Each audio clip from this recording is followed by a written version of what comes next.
Tu recebe o Evangelho, a pílula do pílulas, Evangelho. Eu acho que aqui todos recebem a pílula do Evangelho, né? Quem não recebe, fala comigo, com ele, a gente passa a mandar também, que olha, o ensinamento diário. Lá no Brasil eu já mandei, acho que mais de 100 pessoas estão a gente está compartilhando, porque... E aí eles ligam e dizem assim, mas veio a mensagem que eu estava precisando hoje. Será por acaso, né? Então ele é o dono da voz da pílula do Evangelho. Pode tomar conta da palavra. Querida, obrigado. Seja sempre muito bem-vindo nessa casa. E vai te preparando para vir 3, 4 vezes por ano. O povo aqui está carente de uma palavra amiga e do tratamento espiritual, né? Com o Dr. Fritz, tá bom? Que bom. Muito bem. Olá, meus amigos. Boa noite. Boa noite. Ótima noite para todos nós. Excelente noite. Na verdade, a gente já está tendo, né? Só de estar aqui em silêncio, respirando esse ar, essa vibração gostosa, já é um tratamento para a alma. Né? Poder interagir com amigos, nossa, a gente potencializa tudo isso. E já que a gente pode conversar um pouquinho, por que não? Uma alegria grande estar com vocês de novo. E para quem gosta então da pílula e acompanha, uma notícia em primeira mão que a gente só vai divulgar amanhã. Nós estamos em 75 países. Da última medida para cá aumentaram 15.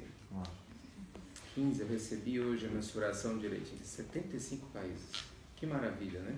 E olha que por enquanto está só em português. Agora nós vamos começar a gravar ela em inglês, imagina, né? Isso está fazendo muita falta, porque vai abrir a cabeça de muita gente. Já está definido. Ontem nós fizemos a primeira palestra em inglês. Fiquei feliz, meu The Books on the Table.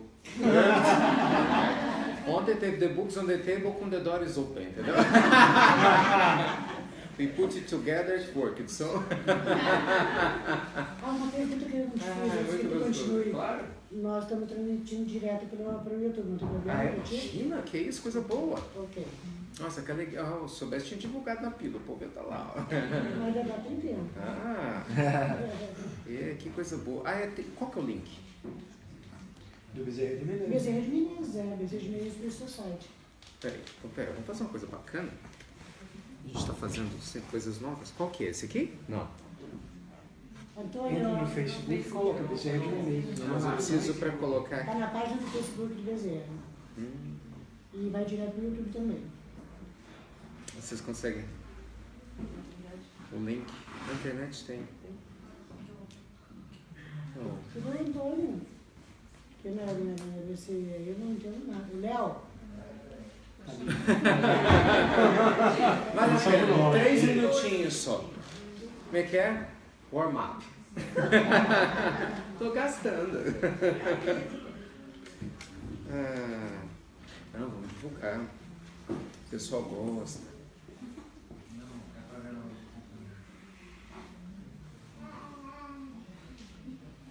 Aí eu só preciso tudo isso, é só anotar.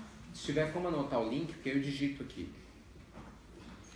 É rapidinho já.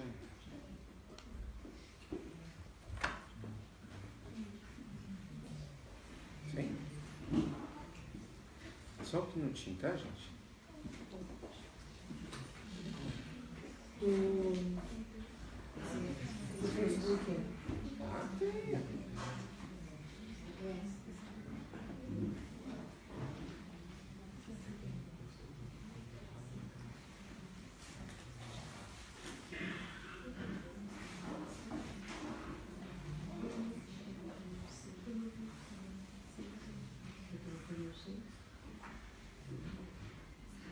Quando vocês gravam, ele fica gravado depois? Ela fica gravada para Fica também. A pessoa pode ver, voltar e ver outras palestras que já foram dadas. Isso é ótimo, porque se for o caso, não tem problema. Então a gente faz, me passa o link e eu divulgo amanhã na pílula. Você já tem, hein? Passa aqui.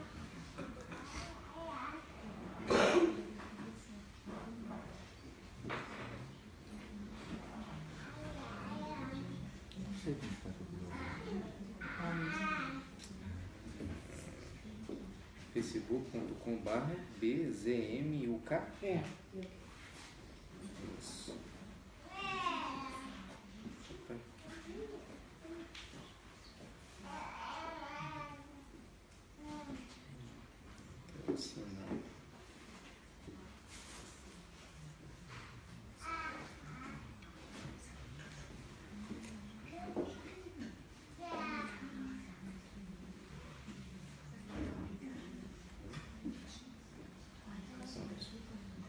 Obrigado.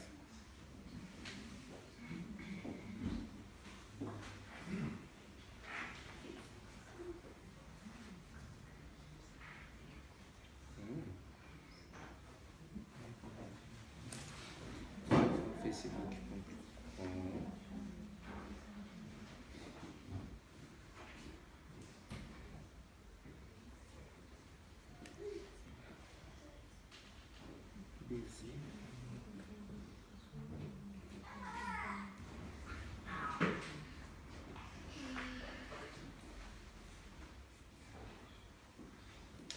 Olá, meus queridos amigos, estamos gravando aqui direto da Fraternidade Bezerra de Menezes, aqui em Londres, com uma alegria enorme. Nós vamos começar uma palestra fazendo um estudo sobre depressão e espiritismo. Na verdade, nós vamos falar de alegria, né?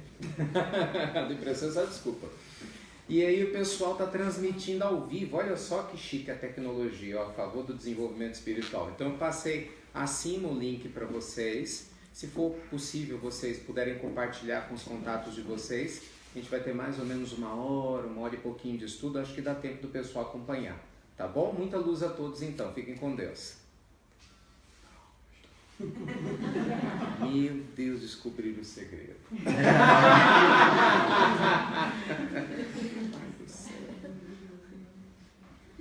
E a gente faz assim, ó. Incrível como funciona, né?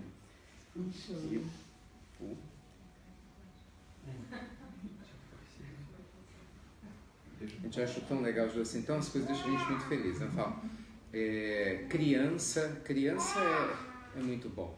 Nos centros que eu tenho ido, as mães levam as crianças, porque as crianças querem ver quem é o rapaz da voz. É muito engraçado. Fala assim, filhinha, teve um que eu falei, filha, é ele é o Ricardo. Aí é muito engraçado, a pessoa chega e fala bom dia, fala bom.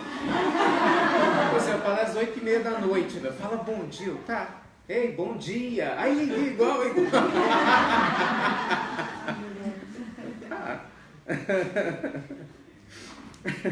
Divertido. Pronto, agora nós vamos divulgar aqui, tem um monte de grupo e a gente espalha. O pessoal vai fazendo o trabalho deles lá.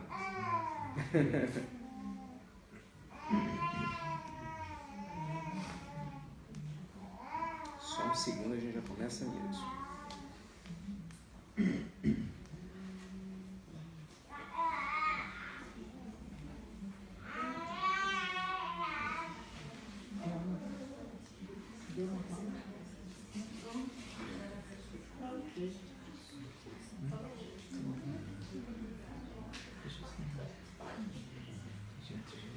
Toda essa...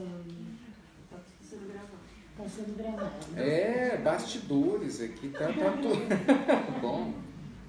Como é que chama? É bastidor mesmo.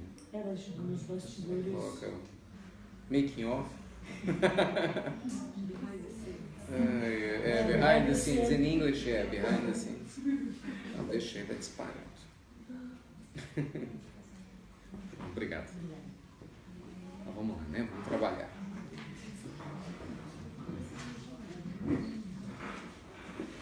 Deixa ele aqui que ele vai disparando, vai fazendo o serviço dele. Então, agora sim, oficialmente, boa noite! Ótima noite para todos nós. Agora sim, oficialmente, excelente noite. Para que, meus amigos, nós possamos conversar sobre esse assunto assim tão importante, né, para as nossas vidas. Não a depressão não. O assunto importante é como não cair nas garras dela, né? Vamos trabalhar a felicidade, a alegria, essa consciência espiritual e principalmente o papel que o Espiritismo tem dado, né, como um contributo extraordinário para que as pessoas em todas as partes do mundo que queiram realmente estar imunes a esse tipo de sentimento depressivo que abraça, segundo dados da ONU, quase em torno de 15 a 20% da população mundial. Nós estamos falando de muita gente. A gente tem a chance de poder encontrar um caminho de maior equilíbrio. É muito importante. Eu tinha combinado aqui com o pessoal da gente fazer o seguinte, ver o que vocês acham. Me deem um tempinho, por gentileza, para a gente poder trazer essas reflexões iniciais. E aí, na sequência, que para mim é a parte mais importante, nós vamos abrir um espaço para que vocês possam trazer as questões de vocês. Porque eu acho que isso é muito legal, né? Quando a gente pode tirar as dúvidas, falar da realidade de cada um, a gente enriquece muito. Ah, meu Deus, agora que eu vi. Ai, que chique. Nós vamos falar de vocês como remédio. Que legal, não tinha visto não. Anjo da guarda. Que lindo, tem que tirar foto. Então aí vocês vão poder trazer as perguntas ou a colaboração de vocês, o comentário de vocês pra gente estar junto. O pessoal da internet que não vê, porque tem um cachorro lindo. É ele ou ela? É uma menininha. Mostra, não sei se dá pra mostrar, que coisa mais linda, meu Deus. Ela ouviu, ó. Que delícia. São 2 cachorros que frequentam o Bezerra toda sexta-feira. Gente, querido, né? Porque a dona tem de mineiro. Tem cada história linda de cachorro. Cachorro espiritismo anda assim, ó. Cada história linda. Cachorro não, dos animais, né? De uma maneira geral. Quando o cachorro, porque é o cachorrinho que está aqui, mas ligado aos animais. Vamos contar algumas então. Muito bom.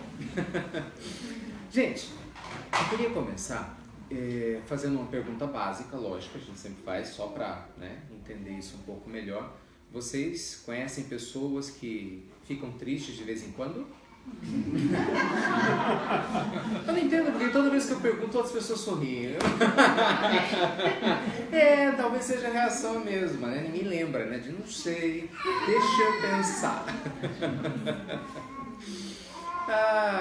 Olha, pra gente começar a falar sobre esse assunto, nós precisamos contextualizá-lo dentro da realidade mundial, né, que nós temos hoje. Hoje, assim, virou uma febre, né? As pessoas falarem ao redor do mundo, cada uma no seu idioma. Tô deprimido, né? Tô depressivo. Hoje eu tô deprê, né? Assim, ficou uma coisa até meio que banalizada, né? Tô deprê. E as pessoas confundem muito o que é a depressão na realidade. Via de regra, há uma confusão muito grande entre tristeza, que é um sentimento natural, inclusive extremamente saudável para o desenvolvimento da inteligência emocional, né, do nosso corpo emocional do ser. Não existe ninguém na Terra, por mais iluminado que seja, que não tenha vivenciado tristeza. Começar por Jesus. Há várias passagens do Evangelho em que Jesus estava triste. Jesus não estava feliz. Na hora que, imagina, ele está lá junto com Pilatos. Em muitos momentos, quando Jesus está lá junto aos vendilhões do templo. Então a tristeza faz parte da natureza de quem evolui espiritualmente. Então a tristeza é natural, nós vamos falar sobre isso. Mas a gente começa a usar o termo depressão como sinônimo, às vezes, de pequenas tristezas. Então acho que é legal a gente começar fazendo uma diferenciação a esse respeito, para a partir daí a gente começar a entender os grandes desafios existenciais que a gente passa. Como que a doutrina espírita traz essa contribuição de maneira muito pragmática, muito objetiva, para nos auxiliar, nos libertar, né, dessas tristezas em casos mais graves realmente de depressões, e como é possível naturalmente a gente evitar, né, porque só se liberta quem caiu, né? O bom é evitar, para a gente não precisar se libertar de nada. Se tivesse, não sei se tem aqui mais algum psiquiatra, os psiquiatras, eles, com toda a razão, diga-se de passagem, continuamente eles têm trabalhado dentro da sua linha acadêmica, científica, com o objetivo de poder esclarecer exatamente isso que a gente começou a mencionar. Momentos, gente, de dificuldades, todos nós vamos passar na vida. Viver é isso. Viver é, um dia as coisas dão certo, no outro não. No terceiro dia dá certo de manhã, dá mais ou menos certo à tarde, dá errado à noite. Viver é isso. Esse encontro com realizações, com frustrações, né, com emoções agradáveis, com emoções desagradáveis, isso faz parte da vida. Nós sabemos que a gente reencarna, né, como seres eternos que nós somos, para que nós possamos experienciar toda a riqueza que a vida material pode proporcionar para o nosso espírito. E quando a gente entende riqueza aos olhos de Deus, é muito diferente do que a maioria de nós homens na Terra entende por riqueza, né? Muitos de nós ainda acreditam que a riqueza está muito ligada a questões materiais. Isso é riqueza, né? É matéria, dinheiro, posição social, né? E na realidade a gente entende que riqueza é um estado de espírito, né? A verdadeira riqueza é você estar em paz com você mesmo, com a sua consciência. Independente de onde você more, do dinheiro que você tenha, da família que possua, você está em paz. Isso é riqueza. Você está alegre, está feliz, você não precisa tomar remédio controlado para dormir, porque você cria seu próprio remédio com seu otimismo. O seu bom humor é o elixir que protege você de qualquer tipo de situação difícil, e quando ela ocorre, a sua fé te liberta. Daqui a pouquinho. E quando ela ocorre, a sua fé te liberta das suas questões. Então, o entendimento que nós temos de riqueza do ponto de vista espiritual é um pouco diferente, né, do que a gente associa ligado à questão material. Então, no dia a dia, nós vamos sim enfrentar momentos em que as coisas vão dar certo, segundo as nossas expectativas, e instante em que elas não vão dar certo.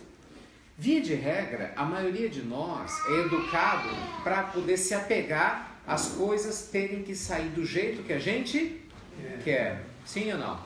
Com certeza. São raras as famílias que preparam os filhos de uma maneira consciente, de forma que eles lidem com a frustração de uma forma natural. A gente começa pela própria educação familiar. E esse é um problema, né? Porque normalmente um pai ansioso, uma mãe ansiosa cria um filho ansioso e ansiosa. Quase sempre, né? Um pai medroso, uma mãe medrosa, um pai depressivo, uma mãe depressiva, acaba criando filhos que levam a grande tendência comportamental a ser assim, se não despertarem em algum momento da vida. Porque aprenderam. Gente, nós somos inteligentes. Ensinou, a gente aprende. Coisa boa e coisa que não deve. Ensinou, a gente aprende. Nós temos uma capacidade cerebral extraordinária, né, para registrar informações. E comportamentalmente falando, nós temos uma capacidade grande de absorver as influências de quem nos rodeia, do meio que nos rodeia. Então, quando a gente pensa em como lidar com a tristeza, nós estamos falando da origem que acaba levando, num caso extremo, alguém a experimentar o que tecnicamente é chamado de depressão, mas que infelizmente, de uma maneira muito habitual, a gente tem banalizado. Do ponto de vista técnico, um profissional da área psiquiátrica, psicológica, só começa a entender que realmente uma depressão começa a se estabelecer quando você tem um período prolongado de tristeza, que normalmente dura mais do que 15 dias, que afeta diretamente a autoestima da pessoa, de forma muitas vezes que ela não come, ela não se alimente, ela não pratica higiene, ela acaba se enclausurando, né, via de regra, dentro de um quarto, de um cômodo. Embora cada um vivencie a sua tristeza e sua depressão de uma maneira, os sintomas são comuns. Via de regra, a pessoa depressiva tem os mesmos tipos de conversa interna. Eu não vou dar conta, eu não consigo. Ela começa a achar que tudo é difícil, que tudo é complicado.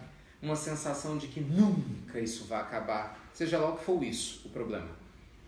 Normalmente, quando as pessoas chamam ela para sair, para fazer outras coisas, ela fala: eu queria ter energia, mas eu não tenho. São processos muito semelhantes. E esses processos depressivos, né, que acontecem a partir de um determinado momento, eles não são tristezas. A gente fala que é uma tristeza prolongada que adoeceu. Nosso modus operandi para lidar com a tristeza não funcionou. A gente não soube lidar com a tristeza de uma maneira adequada. Então ela se alastrou, virou metástase.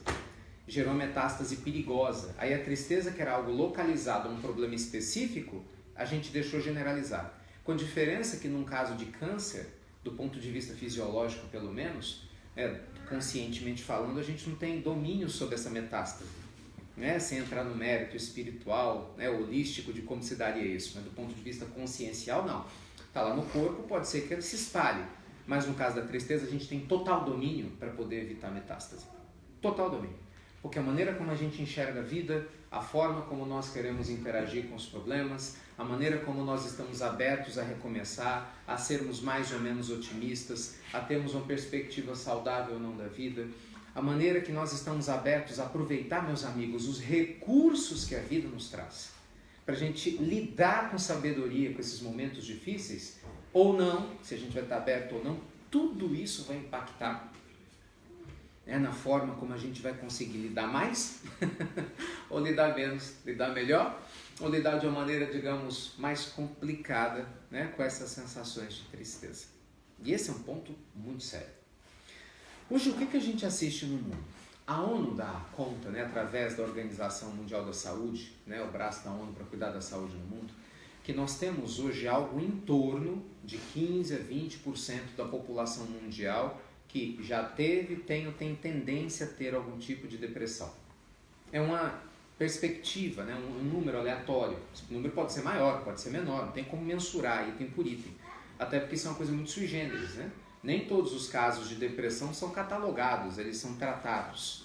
Imagina, às vezes uma pessoa entra num processo depressivo profundo, ela mora no interior de algum lugar, né? Não entra numa estatística, mas está lá vivendo casos complicados e difíceis. E o que a gente entende é importante compreender?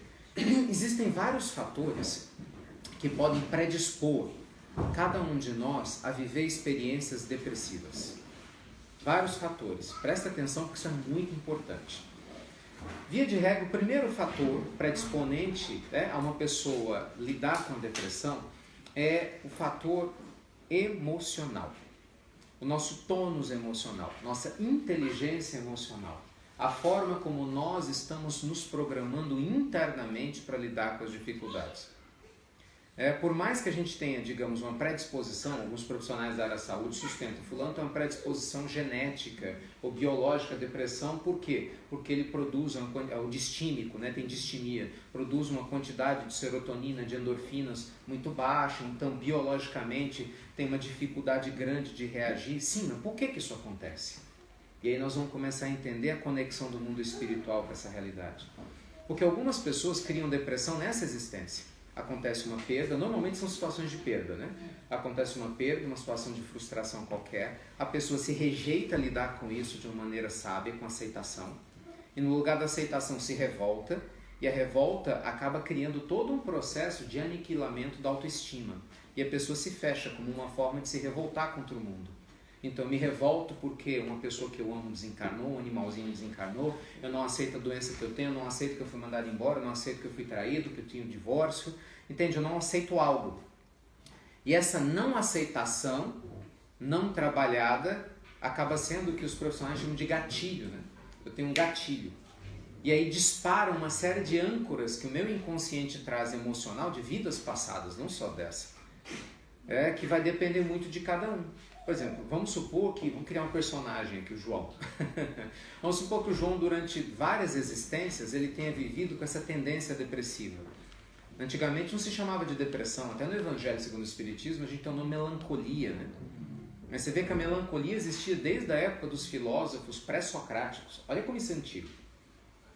Então esse espírito melancólico, né, de que as coisas não vão passar, de que tudo é difícil, de que eu não dou conta, de que eu não consigo... Ai, tá pesado demais, tá complicado. Isso é antigo.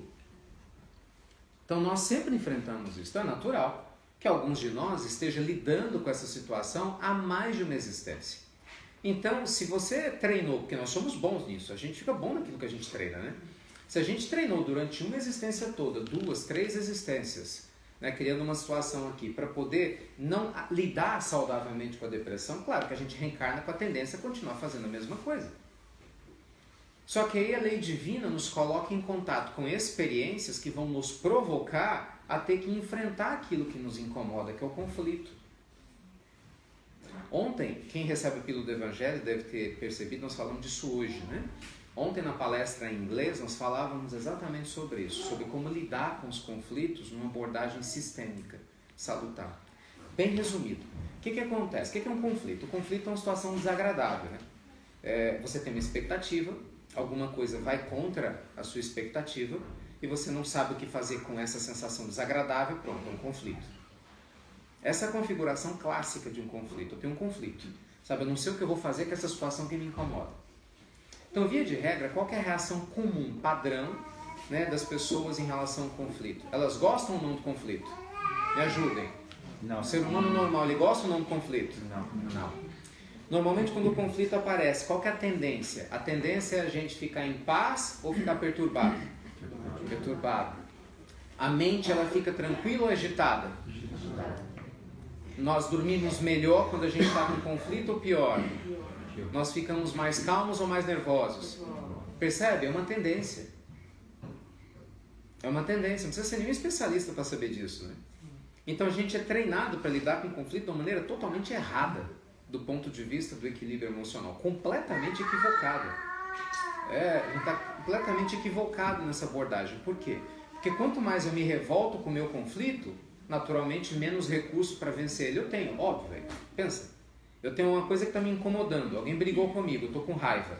Ué, quanto mais raiva eu tenho, maior a chance de eu falar besteira, concorda? Aí vai brigar mais.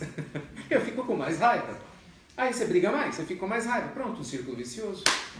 Estou doente. Não aceito que eu estou doente. Estou com raiva, estou revoltado. É um absurdo, a vida não existe. Por que isso acontece comigo? Bem, você acha que eu vou ficar mais saudável ou mais doente?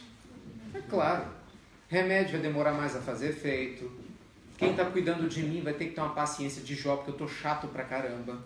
E a tendência é que eu afaste as pessoas. E aí pronto, eu caio no isolamento. Entende? Então essa abordagem que a gente tem com o conflito é uma abordagem muito infantil do ponto de vista espiritual. Então, claro, se eu tenho um conflito, eu não sei abordá-lo, ele vai crescer.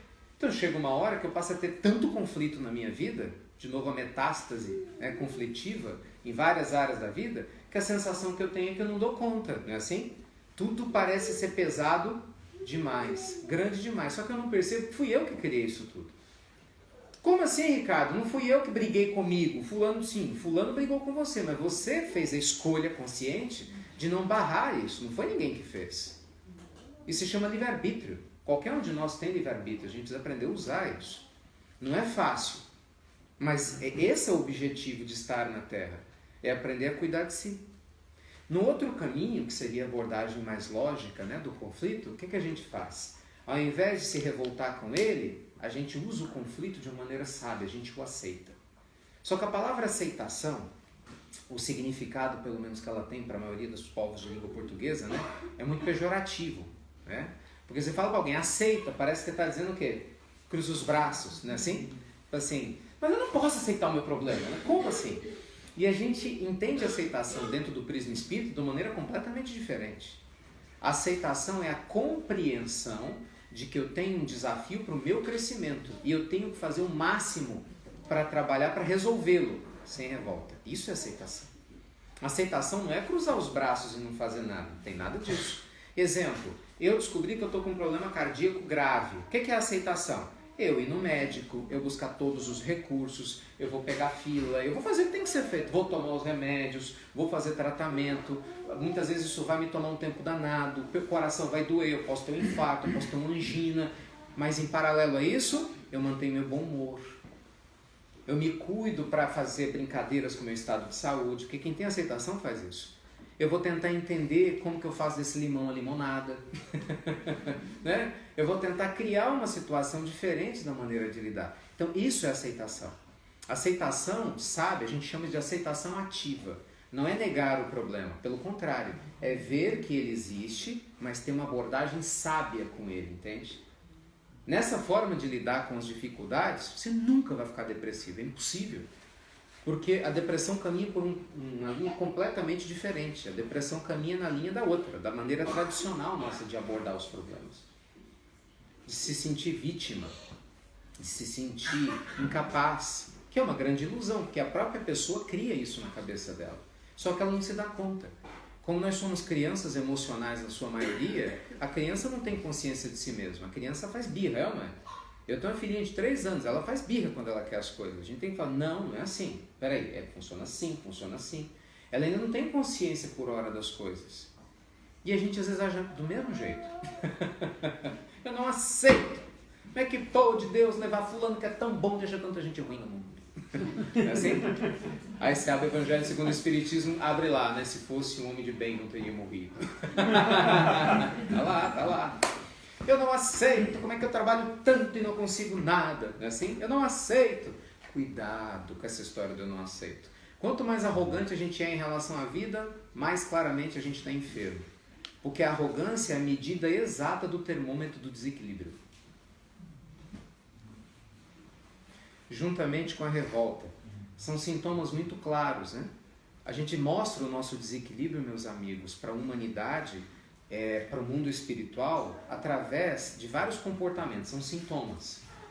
Em alguns casos é arrogância. Porque quem é um arrogante? É uma pessoa insegura, se protege, agredindo. Todo arrogante, olha, é sério isso. Por que os espíritos nobres têm uma paciência gigantesca com pessoas difíceis? Porque eles sabem que são as mais doentes. O espírito nobre nunca vê uma pessoa difícil como um ser humano comum. É um doente gigantesco. Só que na nossa abordagem a gente não aprende isso. Então a gente tem raiva de uma pessoa difícil. Né? Aí na raiva piora tudo. Mas para pensar, você acha que uma pessoa que está bem espiritualmente ofende alguém? Você acha que uma pessoa que está bem emocionalmente agride alguém? É preconceituosa com alguém? Você acha que uma pessoa que tem lucidez do papel dela na vida, da conexão dela com o mundo, ela vai maltratar alguém, vai criar guerra, vai matar alguém, vai bater em alguém, vai furtar de alguém? Lógico que não. Então são pessoas altamente desequilibradas, né? E muitos de nós, se não está num caminho desse, saiu recentemente, graças a Deus, através das reencarnações. Então o ponto que eu quero abordar aqui é o seguinte: muitos de nós enfrentam tendências depressivas, por quê? Porque a gente vem de um histórico de longa data lidando com essas frustrações. E nem todos nós sabemos como lidar com elas, né?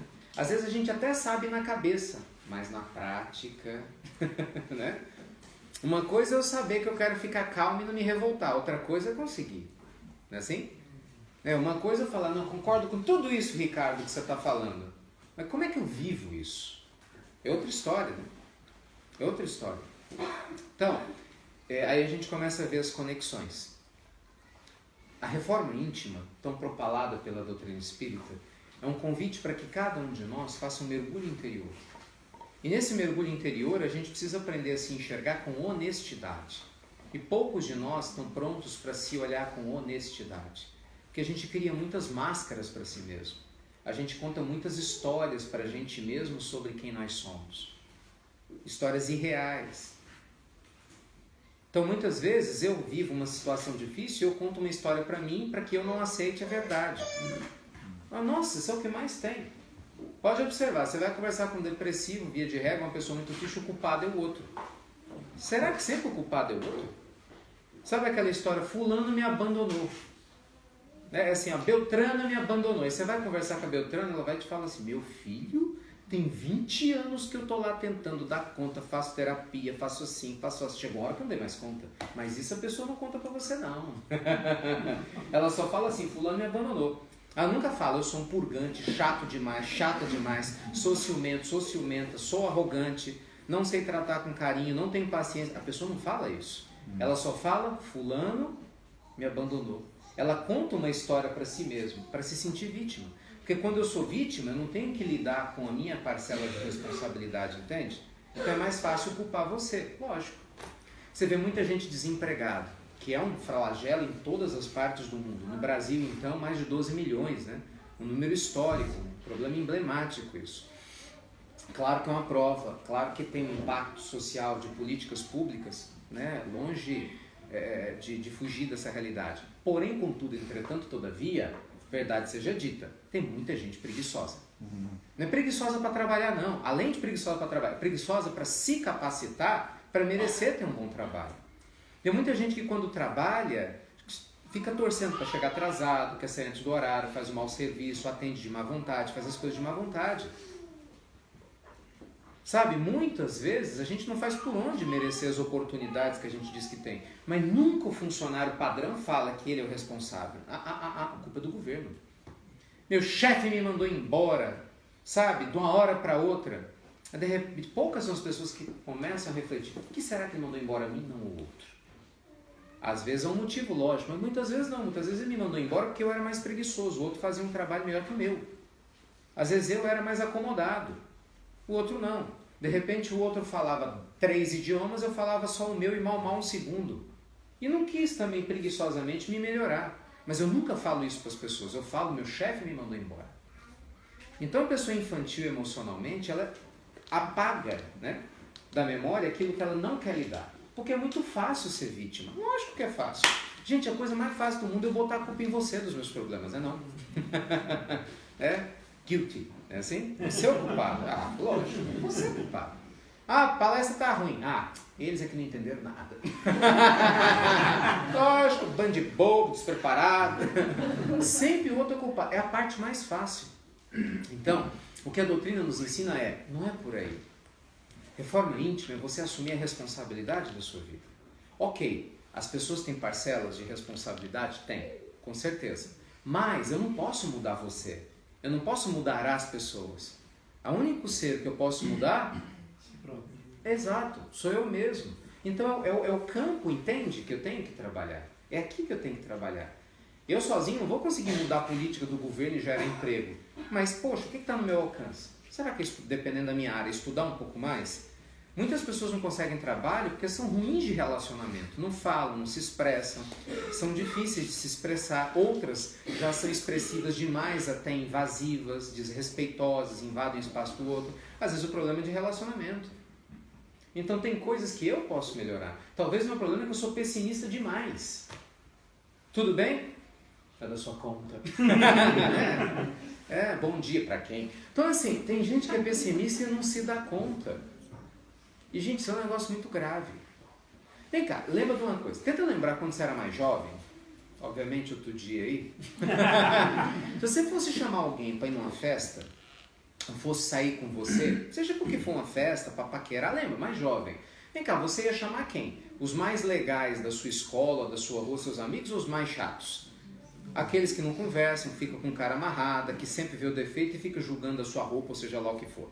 Quem que você chama? Os legais, né? Entendeu?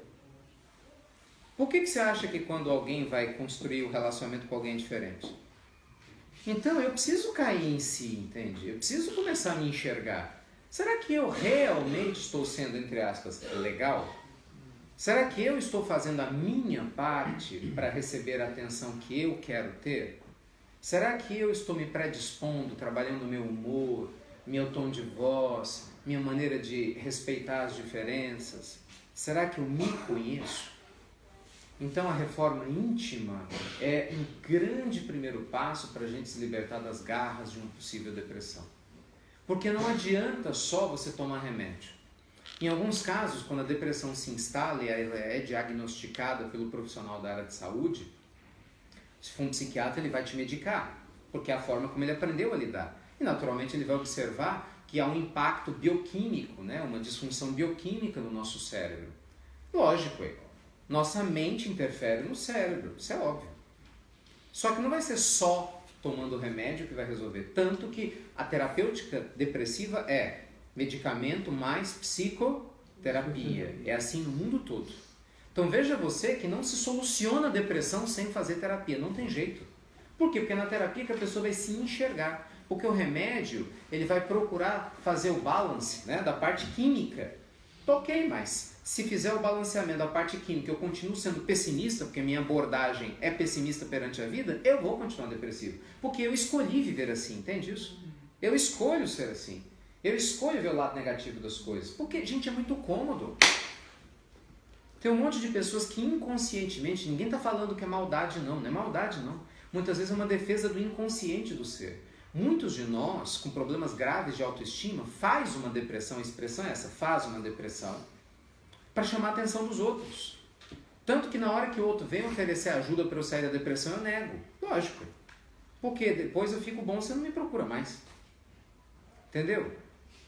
Eu estou depressivo, um monte de gente me liga, manda mensagem, me chama para sair. Olha, tem gente que chega batendo no meu quarto para tentar pegar na minha mão e falar, vamos, Ricardo. Nunca ninguém fez isso por mim quando eu estava bom. Então vou ficar aqui. Claro, né? Óbvio, eu vou ficar aqui, mais cômodo. Muito mais cômodo. Só que a gente não percebe que isso é um buraco existencial do tamanho do mundo. Porque quanto mais você aceita essa pequenez emocional, porque isso é uma pequenez emocional, quanto mais a gente nega a nossa grandeza espiritual, maior a chance da gente não sair dela, entende? E aí você começa a daqui a pouquinho. Aí a gente começa a tomar remédio e se acostuma com o remédio como uma muleta biológica que não resolve nada.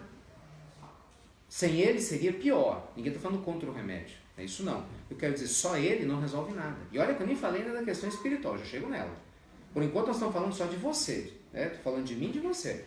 Eu e as minhas emoções. minha imaturidade, de não saber lidar com as emoções, de não saber lidar com perda, de não saber ser resiliente, que é ter ver o lado positivo das coisas, de não saber treinar a minha mente para estar firme na hora das dificuldades. Então isso tudo vai fazer uma diferença muito grande, né, para a gente poder se libertar do flagelo depressivo. E no mundo, meus amigos, de provas e expiações, não dá para se iludir. Com certeza nós vamos sim ter dias difíceis. Ponto. Não existe ilusão. Jesus nunca iludiu ninguém. Vinde a mim todos vós que estáis cansados e eu vos aliviarei. Nunca disse eu resolverei os seus problemas. Então nós temos sim desafios. Eu tenho os meus, você tem os seus. E aceitar isso faz uma diferença enorme. Mas lembra, aceitar trabalhando, lembra? Não é aceitar preguiçoso, não. É a resignação salutar. Eu vou me aperfeiçoar. Isso muda tudo. Um segundo ponto que a gente não pode ignorar, que coloca tempero nessa história toda, é quando eu já tenho os meus desequilíbrios e esse desequilíbrio ele é fomentado, ele é potencializado pela interferência direta de energias externas. De energias externas, que naturalmente vem de alguém. São as energias que você pode emitir contra mim, porque você não gosta de mim, eu as capto, você está encarnado, eu aqui, e essa energia pode vir de um espírito que está desencarnado, um ser que já não está fisicamente aqui, mas continua com raiva de mim, provavelmente por coisas que eu fiz ou deixei de fazer, que se sente no direito de vir tirar satisfação. E a presença dele perto de mim me desequilibra completamente. Então eu sinto energia, sinto percepções, tenho pesadelos, durmo mal, começo a chorar sem motivo, tenho sensações estranhas, e muitas vezes vai ser feito todos os exames possíveis no cérebro, em tudo, e você não vai achar nada. E quantas pessoas não vão no médico e os médicos falam, meu filho vai para casa arranjar coisa para fazer porque você não tem nada. E a pessoa fala, como eu não tenho nada? Eu não tenho ânimo para nada. Pois é, mas não aparece nos equipamentos. Esse médico não sabe de nada. Esse médico não sabe de nada. Como assim? Ele tem que achar várias coisas em mim. Gente, o ser humano é muito engraçado, é muito legal a gente, né? Olha que loucura. A gente vai no médico, teoricamente você quer ser saudável, né? Teoricamente sim, né? Eu quero estar saudável. Mas quando eu vou no médico ele fala, você não tem nada, eu fico com raiva dele. Não deu remédio nenhum. Realmente eu preciso estar na Terra ainda por mais tempo, né? Não. Quer dizer, é uma relação com a doença que a gente tem completamente equivocada. Daqui a pouco nós vamos falar da solução dessa história toda. Nossa relação, gente, tem que ser com a saúde, não com a doença. A gente fala muito da doença, a gente adora a doença, diz que não gosta, mas gosta. Fica se relacionando com a doença, fala do que dá errado. Nós nunca vamos ficar saudáveis falando de doença, pensando em doença e vivendo como doente, uai. Não tem como. É a pessoa que quer melhorar financeiramente, mas ela fala como pobre, fala de pobreza, pensa como pobre, age como pobre, gasta como pobre e não quer ser pobre. Como? Não é?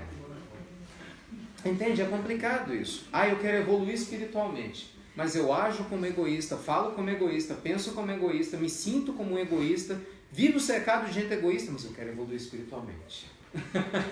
Não funciona assim. Então, é o que Kardec fala sabiamente. Não existe escuridão, existe ausência de luz. Quando eu coloco luz sobre aquilo que aparentemente é escuro na minha vida, a escuridão some. Então a ideia não é a gente se entregar à questão das sombras, né? É colocar luz. Então quando há essa presença espiritual, a situação é mais grave ainda. Por quê? Porque só o tratamento na Terra definitivamente não resolve. Não resolve. É necessário sim um tratamento espiritual, um programa de acompanhamento espiritual, que não necessariamente tem que ser feito numa casa espírita, vamos deixar isso bem claro. Se o for, melhor pelos recursos claros, o Espiritismo trata isso com muita seriedade. Mas é necessário que o ser encarnado, né, o paciente, tenha o desejo sincero de se melhorar, de progredir espiritualmente, para que a vibração dele se eleve. E eventualmente esses espíritos, essas energias, né, que estejam acompanhando, percebam que aquele ser antigo que fez o mal a ele já não existe mais. Então estão lá me perturbando e estão vendo, poxa, esse Ricardo está se esforçando, realmente esse cara mudou. Esse cara não é mais quem ele era. E de tanto eles me acompanharem e verem que não conseguem mais ter acesso a mim, desistem, ou se transformam, aceitam ajuda, crescem espiritualmente. Mas tem que passar por mim. Então a gente sabe que nas clínicas psiquiátricas tem, infelizmente até hoje, muitos pacientes, né, que são tratados como loucos, como esquizofrênicos, né, e na realidade são médiuns desequilibrados, né, companheiros que têm problemáticas espirituais seríssimas, que se ligam, né, aos seus desequilíbrios emocionais que vêm de outras eras. Então juntam as duas coisas.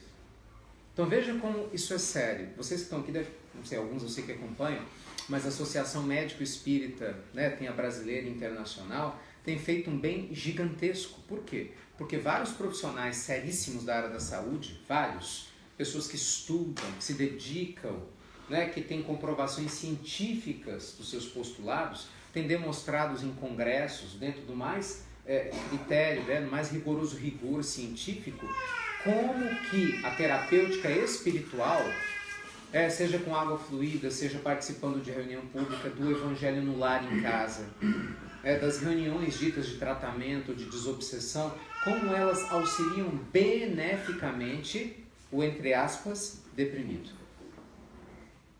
Só que vamos lembrar o seguinte, o João, ele pode ter uma depressão porque, sei lá, o pai dele ou alguém que ele fez muito mal está o obsidiando. Mas ele só consegue porque o João se sente culpado. Vamos lembrar isso, a responsabilidade é do João. Porque o outro pode querer fazer o que quiser. Se o João não tivesse na mesma sintonia, não aconteceria nada. Então, por mais que eu vou lá, faça um trabalho bacana, converso com o pai do João, a gente vibra por ele, aí o pai do João fala, tá bom, eu vou deixar o João livre. Mas se o João continua sendo egoísta, cabeça duro, difícil, ele arranja um outro pai para poder sugar dele. Na verdade, ele próprio está sugando de si as energias, né? A gente fala que é a auto-obsessão. Toda pessoa pessimista, ela cria uma auto-obsessão. É um obsessor de si mesmo. A gente até brinca, tem alguns espíritos que se negam a chegar perto da gente. Eles falam, eu chegar perto desse é doido. Mas você é obsessor. Não, mas ele é melhor que eu. Eu respeito hierarquia. Hierarquia. Não, esse Ricardo é horroroso. Meu Deus, não precisa que ninguém faça nada. Ele faz. Ele faz o serviço todo sozinho. Então assim, a gente tem que fazer um trabalho conjunto, né? Conjunto. Certo? Como o tema é muito vasto e longo, o nosso tempo é curtinho, então eu vou pulando de pontos em pontos, não dá pra gente cobrir tudo, mas daqui a pouco, quando eu abrir espaço para as perguntas, aí vocês perguntam aquilo que vocês querem na sua realidade. Então, por onde a gente começa? O que a gente faz com essa história toda? Bem, tem um mundo de possibilidades. Um mundo, ao contrário do que parece, porque quando a gente às vezes está lá no fundo do poço, parece que não tem saída, né? Estão as 550 só. A pergunta é, você quer pegar uma? Tem, mas você quer pegar? Primeira saída, fala de Emmanuel. A melhor forma da gente limpar uma casa é não sujar. A profilaxia sempre é muito mais fácil do que o tratamento. Então, o primeiro ponto não é nem falar da doença instalada, é falar do que fazer para não ficar com ela. Não é? É limpar a casa continuamente para não ter sujeira, para não atrair, né, os insetos, não atrair os problemas. O que é limpar essa casa? Meus amigos, todos os dias nós temos que cuidar do nosso lado espiritual. Quem nos acompanha na Pílula do Evangelho, quem já participou dos nossos tratamentos sabe, Dr. Bezerra junto com o Dr. Fritz, tantos amigos falam a mesma coisa. Não adianta, a gente tem tempo para o mundo, para os WhatsApp, para os Facebook, para um monte de coisa o dia todo, pensa bobagem o dia todo. Raras são as pessoas realmente equilibradas no mundo de hoje. Via de regra, boa parte de nós é porque a gente não para medir, é difícil fazer isso. Mas se você tivesse um cronômetro, eu estou falando sério, tivesse um cronômetro e a gente cronometrasse o tempo que a gente passa durante a semana pensando coisa ruim, medos, receios, angústias, lembrando de coisas que aconteceram ou pensando em coisas que podem acontecer. A gente se pega, imagina, você está lá no metrô, de repente está lá pensando. Aí lê uma notícia ruim, de um assassinato, de um problema, você já pensa, já projeta, já vem aquela coisa toda. Ou começa a lembrar de um problema no trabalho, que não sei o quê. De repente você, não, volta. Tá, mas isso é por 2 minutos lá. Esses 2 minutos liberaram um monte de descargas bioquímicas no seu corpo. Elas estão lá rodando no sangue. Entende? Criaram energias, estão lá trabalhando no seu psiquismo. Então, a gente precisa sim ter um momento todos os dias para cuidar da nossa vida espiritual. Ponto. Isso não é religião, é bom senso. Se você vai fazer isso pela via espírita, católica, evangélica, budista, muçulmana, escolha sua, mas faça. Deus não pode ser um desconhecido na nossa vida. Ah, eu sou ateu, estou aqui por curiosidade. Então tá bom. Então cuide que a natureza te ajude. O nome você dá o que você quiser. Nós não estamos aqui para falar de nome. Mas tem um tempo para se harmonizar todos os dias. Esse é o ponto. Porque é muito fácil a gente cair em desequilíbrio. Gente, tendo um tempo todo dia para a gente se estruturar já é desafiador, imagina sem ter. É ou não é? A gente cai no piloto automático. Cai ou não cai? Claro que cai. Então não precisa ser muito tempo. Seja 15, 20 minutos que você fale, esse tempo é meu. Ricardo, o que eu posso fazer nele? O que te faz bem. Você pode ler um bom livro, um trecho de um livro que você gosta, por exemplo, quem é espírita pode ler o Evangelho, pode ler um texto de qualquer livro que você goste, né? De histórias, né? Se é católico, pode ler a Bíblia, pode ler o Corão, né? Se você gosta de textos motivacionais, leia um. Você pode ver um vídeo bom, tanto vídeo bom no YouTube hoje em dia, muita coisa boa, né? Então, de repente, você pode meditar, você parar 5 a 10 minutos para silenciar. E aí aquele monte de pensamentos que ia começar a me perturbar o dia todo, vai sair na meditação e não vai me perturbar mais. Só porque eu parei, porque se eu não parasse ia me acompanhar. Aquela leitura vai barrar um monte de pensamento negativo que eu ia ter. Mas como eu li, eu já não vou ter. E se eu tiver um hábito de fazer isso 2 vezes por dia, melhor ainda. Porque no meio do dia, ou no final do dia, quando talvez eu começasse a pensar coisa ruim de novo, vem lá meu momento de asepsia espiritual e bloqueia isso. Então imagina, projeta isso em 1, 2, 3 semanas. O que vai acontecer? Você mesmo vai começar a cuidar de si. Entende? E é isso que a gente precisa fazer. A gente assumir a responsabilidade, meus amigos, consciente das nossas vidas. Por quê? Porque a gente cria um hábito assim, muito delicado, né? Por um lado é bom, mas é muito delicado. Achar que o outro vai resolver os problemas da nossa vida. Esse outro pode ser quem for. Para uns o outro é Deus, o outro é Jesus. Ainda bem que é um outro nobre, né? Mas se você acha que Deus vai resolver seus problemas, isso é perigoso, porque você não faz nada. Quem resolve sou eu. Deus me dá força. Não faz nada.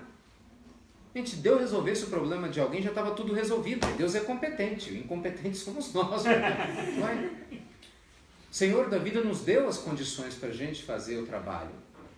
Não tem nada a ver com Ele, com ela. Não tem nada a ver com essa energia. Tem a ver conosco. Então essa ficha tem que cair. Se não cair, nós vamos ficar andando em círculo. Ponto. E vai passar mais uma existência, mais 2, mais 3, e quantas for, reclamando, não sai do lugar. Tem que ter essa consciência. É diário, é cotidiano. 2. Nós precisamos trabalhar a nossa casa mental. Joana de Ângeles fala isso em sua obra psicológica maravilhosa. A gente vê Emmanuel falando em todos os livros dele. André Luiz, nossa, vai num nível de profundidade extraordinário. Manuel Filomeno de Miranda, esses espíritos que a gente se acostuma a estudar. E agora, na ciência, os pesquisadores da área comportamental. Nós nascemos, meus amigos, para sermos felizes, ao contrário do que parece para muita gente. Ninguém nasceu para sofrer. O sofrimento é um desvio. O sofrimento só chega para me chamar a atenção, porque se eu estou no caminho, ele não passa. Nós nascemos para felicidade, para estarmos bem. Então, o que acontece? Eu preciso acreditar nisso. Só que muita gente não acredita. E como você duvida do seu direito de ser feliz, por causa das desigualdades do mundo, por causa dos problemas que tem por aí, a gente não cultiva o estado de bem-estar interior. Com consciência, isso é muito sério. Nossa mente é poderosa.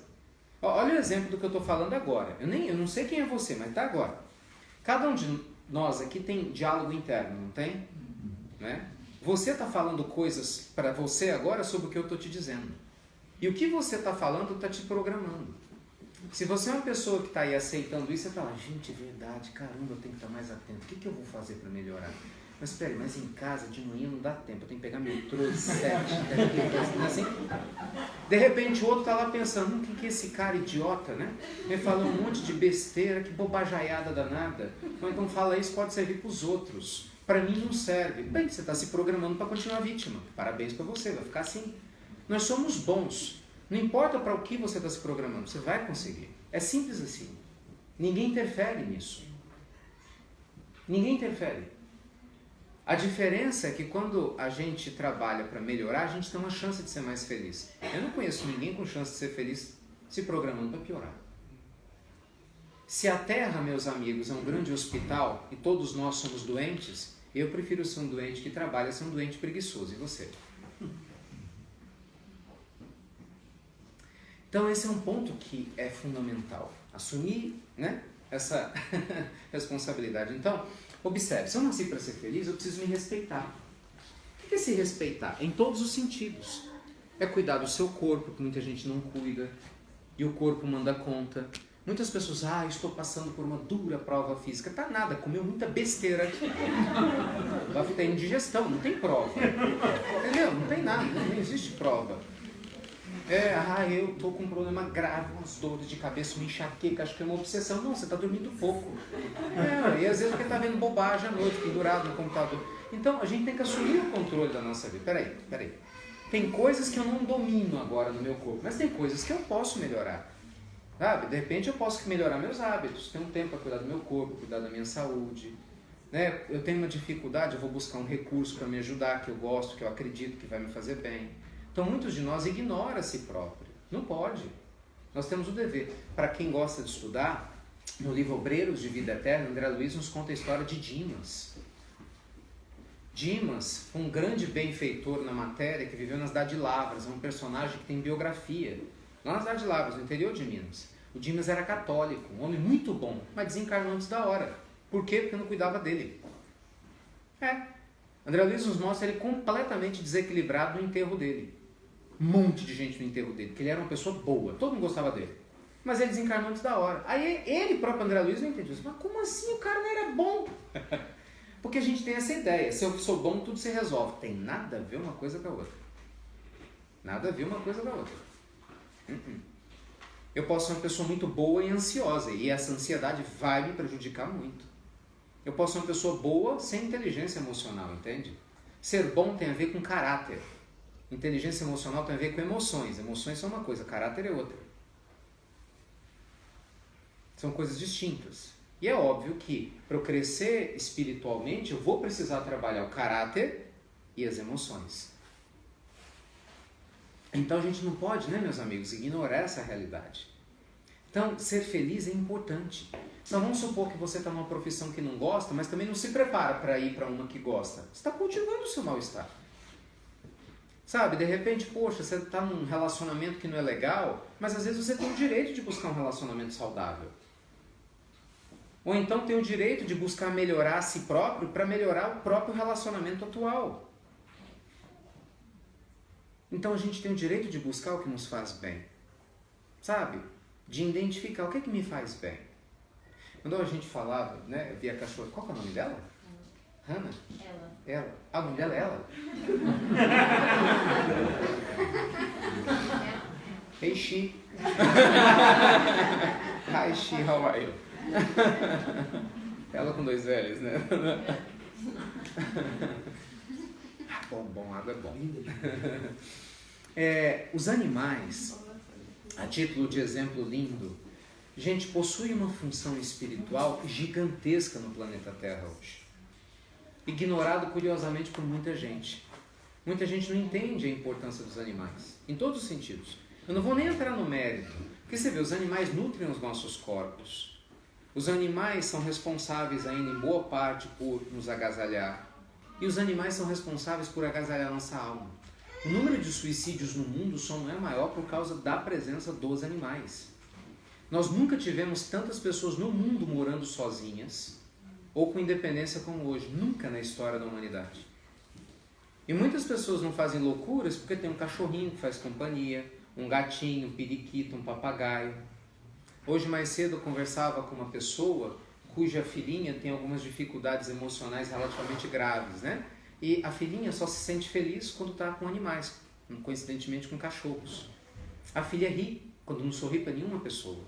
Então você vê, através dos animais, aquele coração vai sendo tocado e vai se abrindo para a vida. Eu tenho uma irmã excepcional, tenho uma irmã, na verdade, que é autista. E ela, a melhor forma de acessá-la é através dos animais. Então o animal ele tem uma função extraordinária. Então você pode, muitas vezes, claro, ter momentos de alegria tendo um animal, ou brincando com os animais. Outras pessoas vão fazer isso com a natureza. Eu adoro parque, não é assim? Eu adoro praia. Eu adoro não sei o quê. Então esteja mais presente num parque, quando for possível, talvez, não sei, a praia talvez é que seja mais complicado, mas se for o caso, para quem pode, numa praia. Sabe, de repente você pode criar momentos de relaxamento em casa. Por exemplo, tem uma amiga nossa, dentista, que ela falava, nossa, eu me sinto tão estranha às vezes em casa quando eu estou sozinha. Olha que coisa boa. Sabe o que ela fez? Ela comprou uma fonte no mercado. Sabe aquelas fontes que a água fica... Ela fala, aquele barulhinho me acalma. E eu comecei a deixar em casa o dia todo. Eu vivia tensa, nervosa com as coisas que eu ia fazer. Aquele barulhinho, para mim, mudou minha vida toda, porque eu passei a me acalmar. E me sentindo mais calmo, passei a brigar menos com meu marido. Ela tem um filho mais arteiro, né? Passei a ter mais paciência para poder cuidar do meu filho. São coisas práticas. Bem no mundo material mesmo. Às vezes é fazer um exercício físico, é uma caminhada, é entrar numa academia, praticar um esporte, é você ter um contato com o animal, é ir a um parque, é assistir um bom filme. São coisas no mundo real que a gente precisa ter, práticas. Eu não estou nem falando dessas questões espirituais, agora, são práticas. Isso é fundamental. Então a gente precisa pensar, ler, estudar, aprender coisas novas. Por quê? Porque isso interfere na nossa autoestima, entende?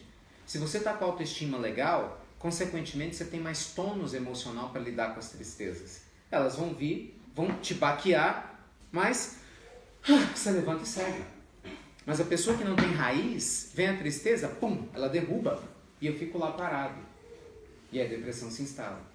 Você vai conversar com pessoas depressivas, fazer um histórico, como é feita a anamnese, né, do ponto de vista psicológico, como que essa pessoa vivia, o que ela tinha, você vai perceber que, via de regra, a maioria das pessoas depressivas sempre teve pensamento de vítima, culpa dos outros, sempre se isolou, tinha medo de perder, medo da solidão. E, gente, a maioria das pessoas são iguais, as tendências são muito semelhantes. Então dá para prever o resultado. E vou te falar mais. O Dr. Martin Seligman provou, depois de pesquisar anos e anos, que depressão é uma escolha psicológica, como otimismo também. Ele atendeu muitas pessoas depressivas lá em Nova York durante muitos anos, né? E depois começou a trabalhar com estudos ligados à felicidade. E o Dr. Seligman, ele é PhD da Universidade da Pensilvânia, tem obras no mundo todo, altamente respeitado na comunidade acadêmica internacional. Ele fala, você aprende a ser otimista e aprende a ser pessimista. Como assim? De acordo com a programação mental que você faz. Então, por exemplo, ele detectou na pesquisa muitas pessoas, olha que coisa curiosa, que eram depressivas, mas que falaram que até acontecer X eu era otimista. Então você fala, peraí, a pessoa ficou 35 anos sendo otimista, mas porque ela se renegou a lidar com um conflito, ela criou a programação para ser pessimista. Então essa vigilância tem que ser constante. Por que será que Jesus falou que o vigiar e o orar tem que ser contínuo? Olha como isso é sério. Então, tem que cuidar da sua felicidade, sim. Cuidar do seu corpo, ter momento para o seu prazer, para o seu lazer, para o seu bem-estar. Nenhum espírito vai fazer isso por você. Aí vem os cuidados espirituais, que a gente não pode ignorar nunca. E aí vai depender da crença de cada um. Eu vou me permitir nesse momento falar da questão espírita, porque nós estamos aqui na casa de Bezerra, né? Então vai ser o nosso foco. Mas você pode enfocar isso dentro de qualquer prisma religioso que você desejar. A essência é a mesma. Vamos lá. Se eu sou espírita ou eu gosto do que o espiritismo ensina, como que eu posso me trabalhar? Você tem N formas. Uma fazendo o que vocês estão fazendo agora. Mas não vir uma sexta, né, a cada 4 meses. Hoje eu vou que o vento está mais ou menos. Sexta que vem, deixa eu ver como é que está o vento. Não, para com isso. Se você trata Deus com frescura, não espere ser tratado com seriedade. Ponto. Compromisso é compromisso. Eu quero me trabalhar, então eu vou trabalhar. Mas, gente, vocês moram fora do país de vocês. Presta atenção nisso. Na minha opinião, seu cuidado tem que ser redobrado. Quem está longe da família, o cuidado tem que ser triplicado. Você está no grupo de risco. Grupo de risco? Grupo de risco de se sentir só, de se sentir triste, dessa ilusão toda, que é uma ilusão. Mas a gente alimenta ela. Então, se eu estou no meu grupo de risco, eu vou buscar meu apoio. Cada vez que eu me reúno com um local que me fala coisas que me lembra de quem eu sou, eu me sinto melhor.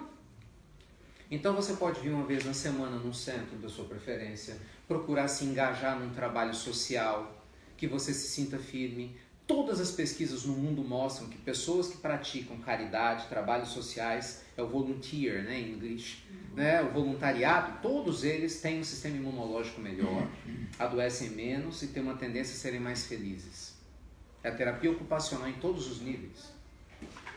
Então, por que não procurar? Ah, mas eu sou muito busy.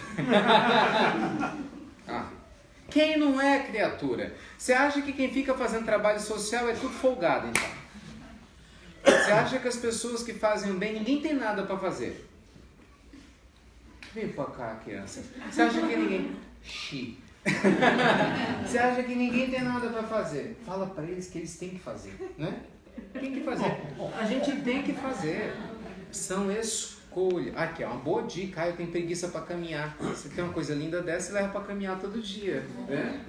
Caminha os dois. Ainda vai viver um prazer maravilhoso. Então, meus amigos, a gente tem que assumir essa responsabilidade. Mas que mais, Ricardo, eu posso fazer? Evangelho no lar. Ponto. Isso não é negociável para quem quer levar a sério a sua vida espiritual. O seu lar é o seu templo. Eu moro num quarto, num kitnet. É seu lar. Eu moro nessa cabine telefônica vermelha que tem onde ninguém usa.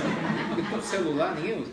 Tá vendo as cabines, tudo cheio de lata, de coisa. Normalmente são os homeless que vão lá por causa do frio. Mas é o lar dele. Se tivesse cuidando da parte espiritual, estava lá dentro com o evangelho aberto. Ou outro livro aberto. Então você vai fazer o evangelho no seu lar. Por quê? Porque quando nós estamos fazendo o evangelho no lar, a gente traz essa energia maravilhosa para dentro da nossa casa, para dentro da nossa casa, entende? Você leva isso para sua família. Ah, mas a família não quer participar, só o fulano. Ótimo, tá você e o fulano. Maravilha. Ah, não, o ciclano vai. Ótimo. Ah, mas ninguém quer. Faça você. Você vai ser minha luz para você. Quem tem que mudar na sua vida é você. Esqueça essa ideia. Nós gravamos outro dia uma palestra, está lá no Facebook, falando sobre isso, né? Quem tem que mudar sou eu, não é o outro. Essa é uma das principais formas de sofrimento. A gente vê as pessoas reclamando, eu não sei o que eu faço, meu marido é alcoólatra, minha mãe é assim, meu fulano é tal, eu não sei o que eu faço, eu não dou conta. Claro que não. Você quer que o outro mude para você ficar bem? Não vai dar conta nunca. Nunca. Beltrano é dependente químico, ciclano é malandro, ciclano é safado, não sei o quê. Então a pessoa cria ilusão, eu só vou ficar bem quando o outro mudar. Desculpa, então você não vai ficar bem tão cedo.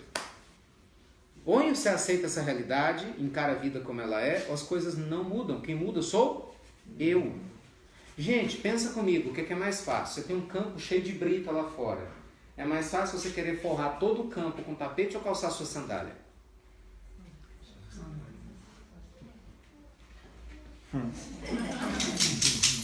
Entendeu? Então, eu tenho que cuidar de mim.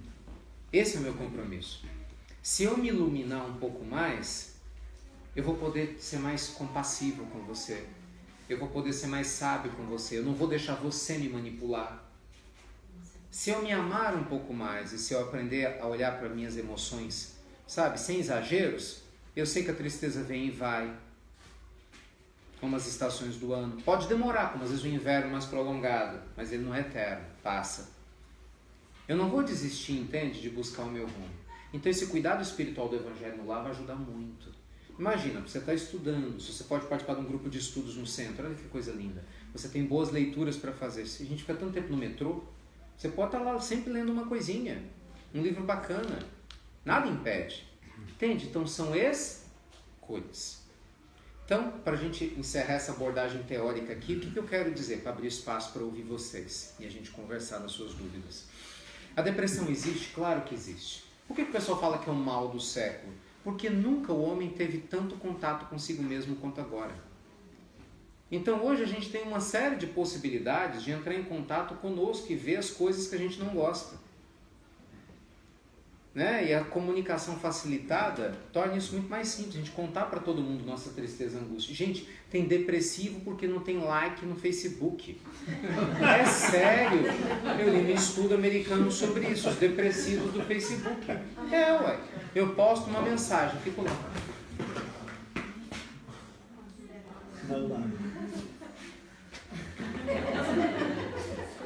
Meu Deus, será que deu problema na linha? Só 2 curtidas. Ei, eu vi que você estava online. Por que você não curtiu minha mensagem? Para. Para com isso. Ou você quer viver de verdade, ou nós vamos continuar brincando de viver, né? Essa carência desesperada que a humanidade tem, isso é saudade de si mesmo. Entende? Ninguém vai matar essa saudade. Ninguém vai. Só você. A gente está carente de si próprio. O doutor falou uma coisa espetacular, né? A humanidade está carente de si mesma. Ah, eu estou carente do meu marido. Não, você está carente de você.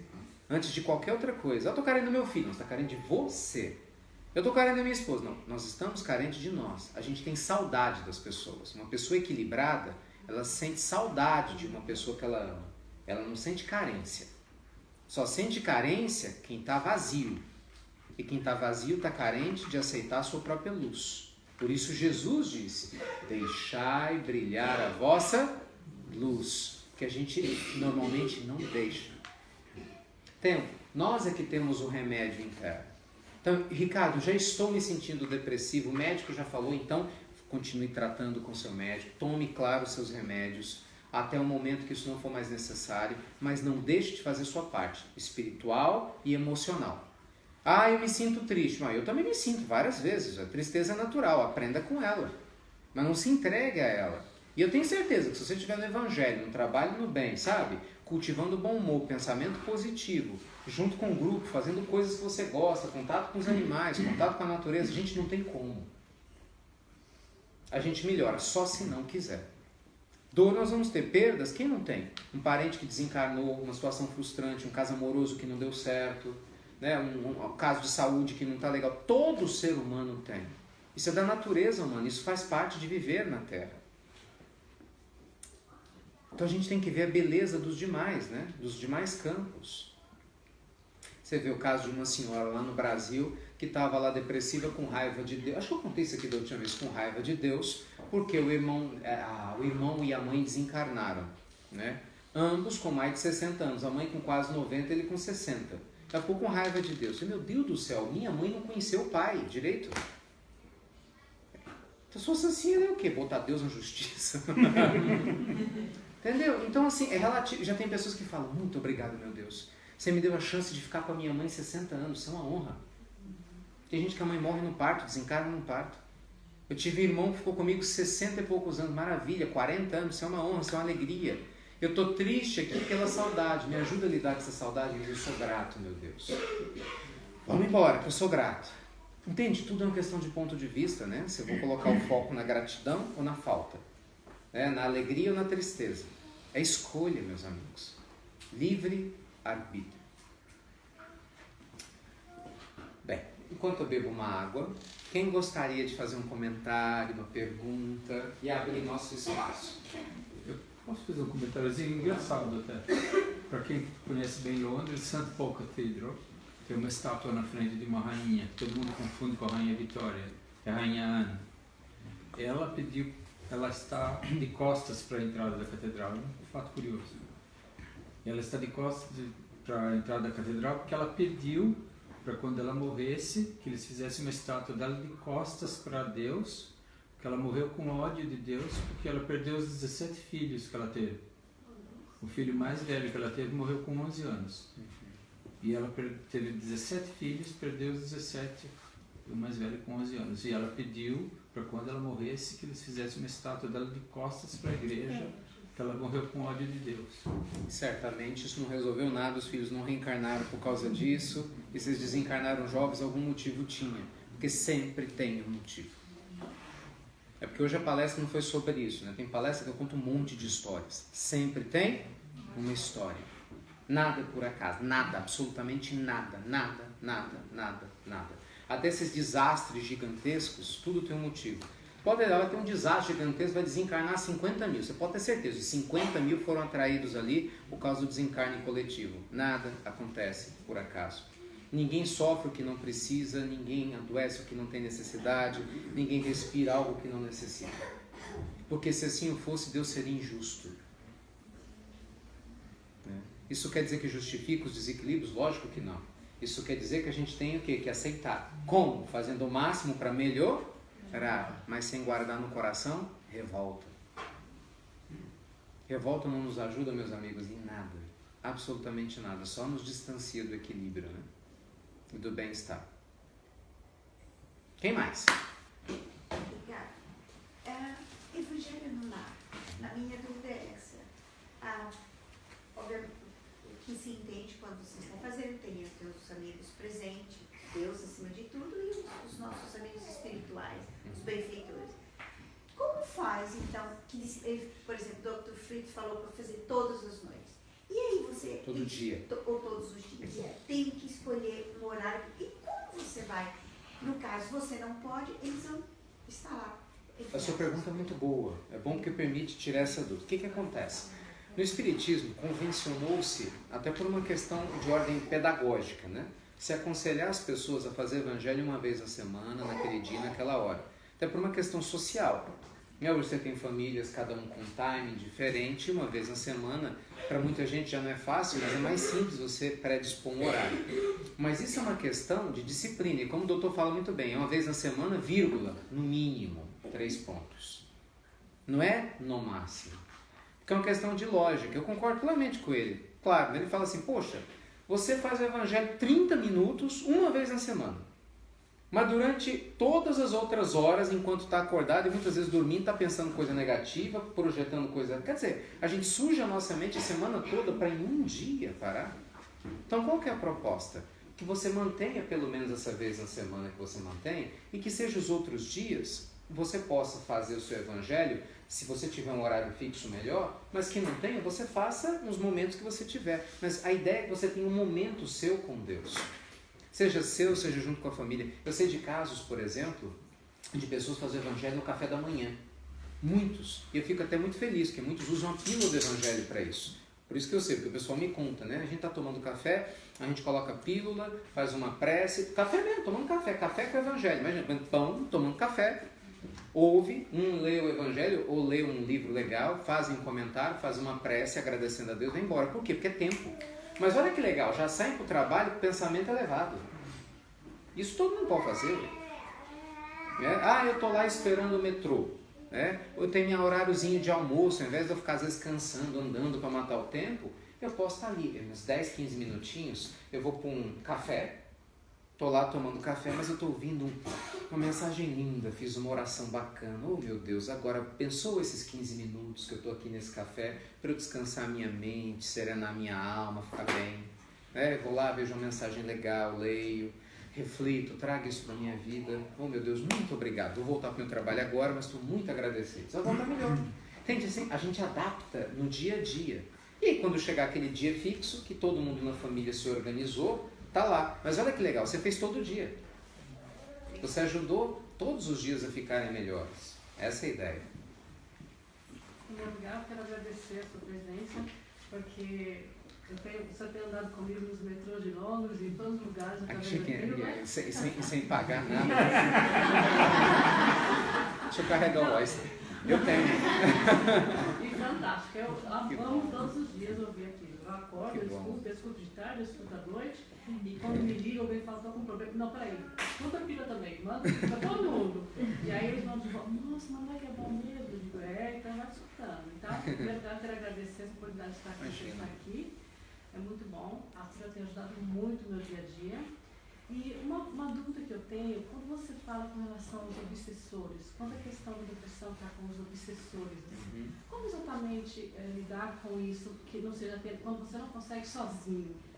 Qual seria a melhor forma de fazer? Nossa, essa é uma pergunta... Aliás, vocês só fazem perguntas boas, né? Cada pergunta dá um seminário. Nossa, isso é muito lindo. Vamos por partes, então. Obrigado por perguntar. A gente utiliza esse termo porque ele é mais didático para o grande público entender. Mas no dia a dia, primeiro assim, se você for pensar de uma maneira estrita, não existe um obsessor, né? Existe um irmão completamente em desequilíbrio que se alimenta do meu desequilíbrio. Então quem é o obsessor de quem? Não é verdade? Porque muita gente diz o obsessor não é. Não, claro que não. Claro que não. Né? Mas enfim, se popularizou dizer isso. Então é importante que a gente coloque. Então, partindo desse pressuposto, a primeira coisa que eu tenho que pensar para lidar com ele eu não posso ter raiva. Porque ele nunca me faria mal se eu não tivesse uma conexão com ele. Então, se ele está em desequilíbrio, eu também estou. Porque se eu estivesse em equilíbrio, ele não conseguiria me afetar. Então a presença clara, entre aspas, de um obsessor é um presente, porque ele está me dizendo, ele está gritando: Ricardo, se cuida, porque você não está tão equilibrado quanto você pensa, porque eu estou conseguindo te afetar. O Chico falava isso. O Chico agradecia a todos aqueles que o perseguiram a existência toda, porque não deixava ele ficar parado. Lembrava que ele tinha que amar, olha que coisa linda, amar mais a cada dia. Então o primeiro ponto é esse. Em O Livro dos Médiuns, a orientação que Kardec traz, quando a gente sente que um processo, abre aspas de novo, obsessivo está em andamento, é: nunca, em momento algum, diga, suma daqui. Isso não existe. Eles dão risada de nós. É que nem o povo está fazendo exorcismo. Outro dia eu conversava com a pessoa ligada à igreja, né? E é a mesma coisa. Eu estava lá, mas por que não funciona? Mas claro. Você pode ter certeza, quando alguém faz, o que é um exorcismo? Exorcismo é uma reunião natural de conversa espiritual, que a gente chama de desobsessão. Você conversa com o espírito. E ele só vai seguir o caminho se ele for tratado com amor. Quando você fala, mas o padre tal fez exorcismo e funcionou, você pode ter certeza que aquele padre tem amor. Não foi por causa das orações prontas, do crucifixo para cima, para baixo, cabeça para baixo e tal. É porque ele tem amor, serenidade. E tocou no coração do outro companheiro. E de repente ele despertou. Então o amor é a única forma de nos proteger, entende? Você fala, tá, mas de uma maneira prática. Isso, você fazendo bem para todas as pessoas, procurando ser um ser humano melhor a cada dia, orando para quem, a princípio, está te fazendo mal. Nossa, se você me permite, né, compartilhar caso, a gente que é médium ostensivo, eu, por exemplo, sinto direta a presença dos espíritos, né, tanto de luz quanto de necessidade. A gente vai aprendendo com o passar do tempo a identificar variações de humor ou de energias que não são da gente. Os companheiros aqui sabem do que eu estou falando, né? Então, é uma questão que lá atrás a gente vai aprendendo. Tem dia que você fala, meu Deus, que sensação estranha. Antigamente, eu ficava com raiva, eu ficava triste. Hoje você fala, mas peraí, mas eu não tenho motivo para estar assim. Senhor, gente, a prece é poderosíssima. Senhor, eu não tenho a menor ideia do que está acontecendo, mas já que está, já que, derrama sua luz, né, sobre meu coração e minha mente para que eu esteja em paz.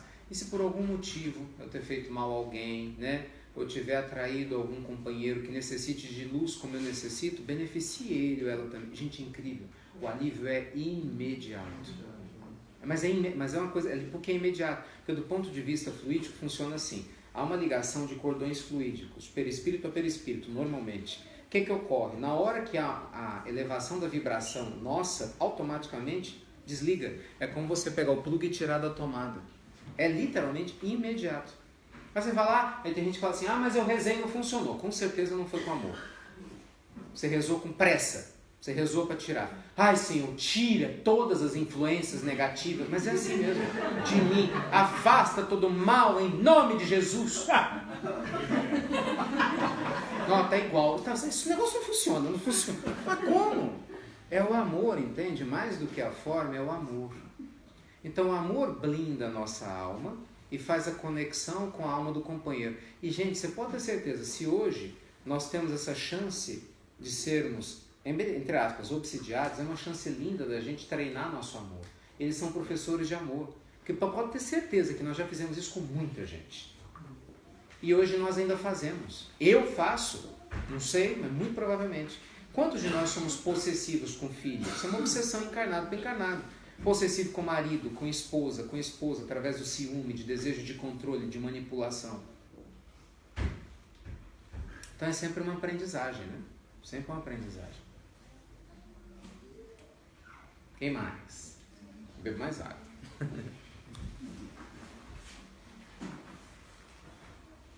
O acidente com o Trump ontem tinha que acontecer? Olha, nada. Claro, a pergunta é boa. De novo, nada acontece por acaso. Você, na verdade, vai ter que perguntar se todos os acidentes que aconteceram no Brasil, que fizeram desencarnar quase 50 mil pessoas no ano passado, tinham que acontecer. Você tem que perguntar também se todos os acidentes automobilísticos que acontecem em todas as cidades do mundo têm que acontecer. A gente tem o que? Fatalidade. O que é uma fatalidade? São circunstâncias que, em tese, na Terra, a gente não prevê. É uma fatalidade. Só que a gente sabe, de um ponto muito específico, que boa parte das fatalidades nem sempre são fatalidades, que poderiam ser evitadas, né? Pela atenção do homem. Mas o que Jesus ensinou para nós? Que o escândalo, ele é necessário, mas ai daquele que venha. Uma fatalidade, literalmente falando, é uma circunstância que na Terra ninguém está envolvido e acontece. Sabe, choveu muito, infiltrou e caiu uma marquise em cima da minha cabeça quando eu estava passando ali. As coisas não dava para prever. Outra coisa é, eu sou um funcionário que construí mal aquela marquise de má vontade e deixei tudo frágil, aí choveu e caiu na cabeça de alguém. Com certeza aquela energia está ligada a mim, que eu podia ter feito algo e não fiz. Mas o que é que o Ricardo tinha a ver porque caiu na cabeça dele? Você pode ter certeza que tem, porque sempre tem uma história. Nada acontece, gente, por acaso. Nada. Você vê o caso de tsunami, por exemplo, né? A gente pode pegar um caso gigante aí, de quase 300 mil pessoas. Você vê todos aqueles espíritos que desencarnaram, e muitos que estavam diretamente ligados, muitos foram atraídos psiquicamente na época das ondas gigantes, lá em 2004, para passar férias naquele período do ano, exatamente nos dias que as ondas foram. Tem um livro maravilhoso sobre isso, para quem não leu, quem gosta de estudar, chamado Transição Planetária, né? Que o Manuel Filomeno de Miranda, através do Divaldo, conta isso de uma maneira profunda. Mas é assim sempre, não é porque foi só lá, é assim sempre. Não é por acaso. Você pode ter certeza, se algum de nós tiver que desencarnar em algum desastre coletivo, você pode fazer o que você quiser. Você vai estar lá. E se não tiver, no dia, sabe aquelas histórias de voo? Vai cair um voo e você perde o voo e fica com raiva e briga com o povo lá embaixo, aí descobre que o voo caiu. Pô, que legal, quer dizer, não foi. não, que coisa horrível, meu Deus, caiu o voo. Nada acontece por acaso. Mas, Ricardo, no caso desse acidente que eu estava conversando, não refere-se ao livre-arbítrio. Porque cada um de nós tem a responsabilidade de escolher e assumir a responsabilidade pelaquilo que nós vamos fazer. No caso, se houve alguma falha humana ou alguma... Mas é uma diferença de falha por dolo e é uma diferença de falha por imperícia. Do ponto de vista espiritual, a gente responde pelo nível de consciência. É diferente.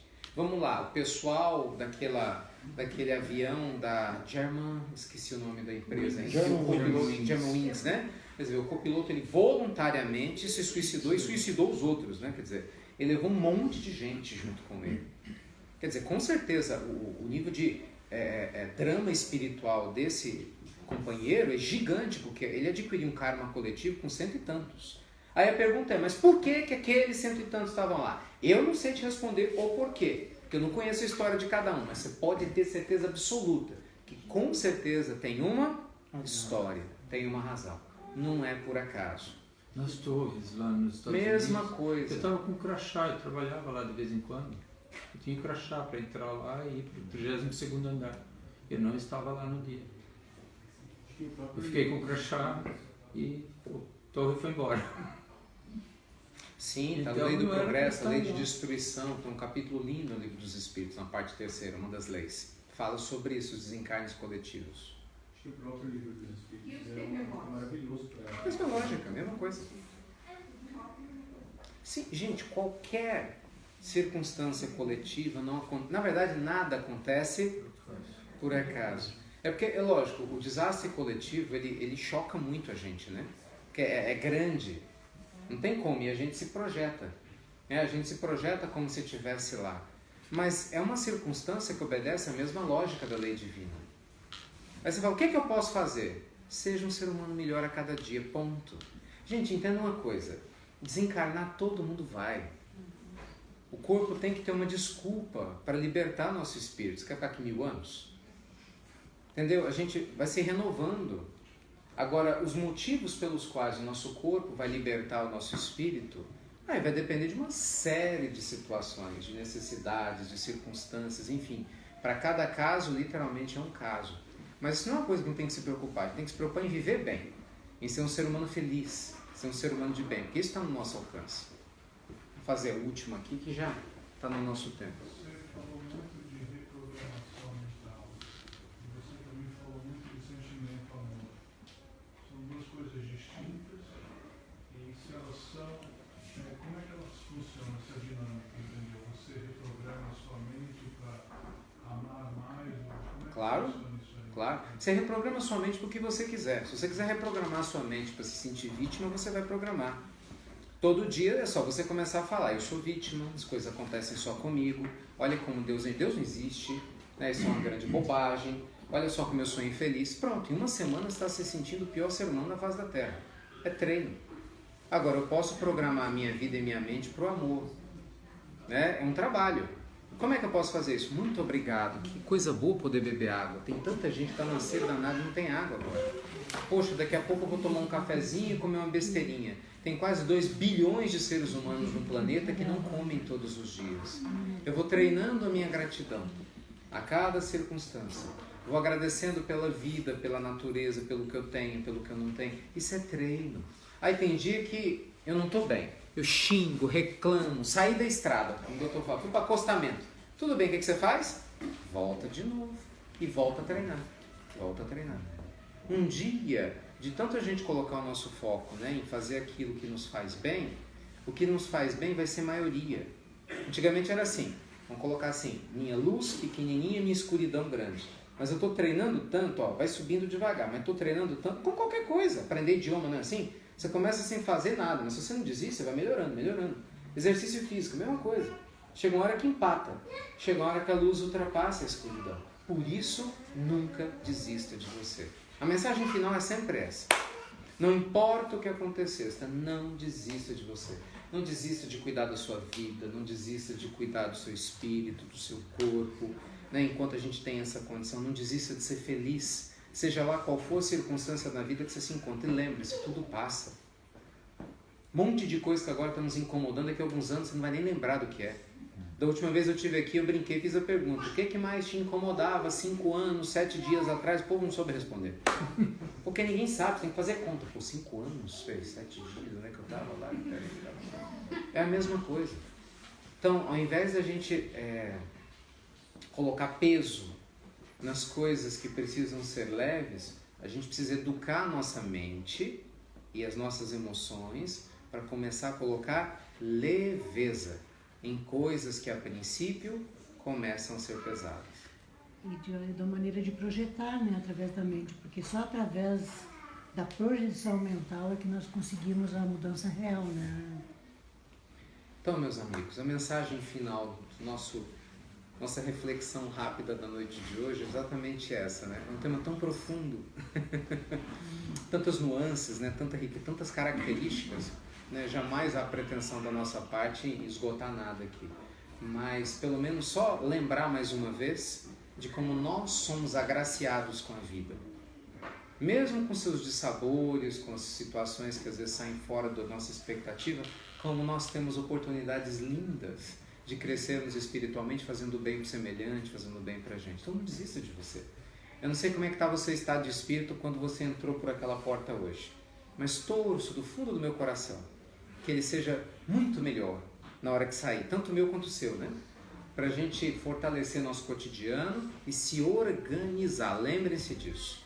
Tem que se organizar.